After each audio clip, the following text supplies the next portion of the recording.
31 мамыр саяси қуғын-сүргін құрбандарын еске алу күні.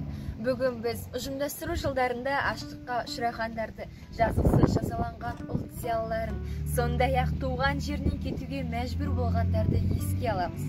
Сол жылдардағы орасан зор адам шығыны мен тағдыр тауқыметі әрбір азаматтың жүрегіне жара салды. Өткеннің өкінішті кезеңдерін еске алсақ, 1925 жылы елімізді басқаруға келген Филипп Голошокин Қазақстанда кіші қазан төңкерісін жүргізу саясатын ұстанды. Соның салдарынан ұлт зиялылары жаппай қуғынға ұшырады.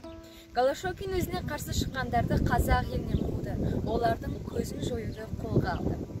Асыра сілтеу болмасын, аша тұяқ қалмасын деген ұжымдастыру ұранымен науқанға кіріскен белсенділер республикадағы 40 миллионнан астам мал басының қырылуына әкеп соқтырды.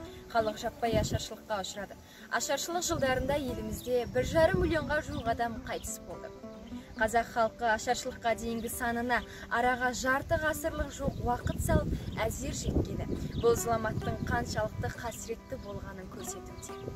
Тәуелсіздік жылдарындағы елбасы Нұрсұлтан Назарбаев Әбішұлы: тарих өткеннің сабағы, біз өткенге қарап ертеңімізді түзеу керекпіз деген сандарлы сөзі тарихи сананы жаңғыруға, ұлттық рухтың өрлеуіне жол ашты.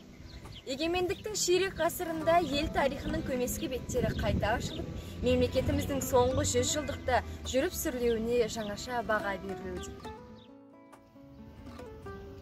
Тар жерде табысқандардың ұрпағы кең жерде келісіп, бүгін тағдыры бір Қазақстан халқы деген ұлы елге айналды.